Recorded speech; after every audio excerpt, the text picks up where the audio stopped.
ലോകം മുഴുവൻ ശ്വാസം അടക്കിപ്പിടിച്ച് നോക്കി നിന്ന നിർണായക ചർച്ച പരാജയപ്പെട്ടിരിക്കുന്നു. ഇറാനും അമേരിക്കയും തമ്മിൽ 14 മണിക്കൂറോളം നീണ്ട മാരത്തൺ ചർച്ചകൾ ഒടുവിൽ ഒരു ധാരണയുമില്ലാതെ അവസാനിച്ചപ്പോൾ അത് വെറും ഒരു നയതന്ത്ര പരാജയമായി മാത്രമല്ല, വരാനിരിക്കുന്ന വലിയൊരു ആഗോള പ്രതിസന്ധിയുടെ സൂചനയായാണ് അന്താരാഷ്ട്ര നിരീക്ഷകർ വിലയിരുത്തുന്നത്.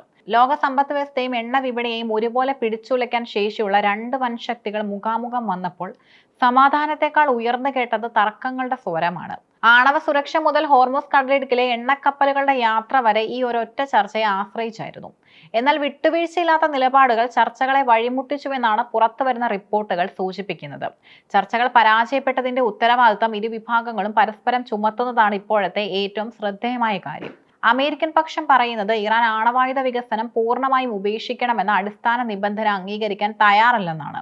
അമേരിക്കയുടെ കാഴ്ചപ്പാടിൽ ഇത് കേവലം പ്രാദേശികമായ ഒരു തർക്കമല്ല, മറിച്ച് ആഗോള സുരക്ഷാ പ്രശ്നമാണ്.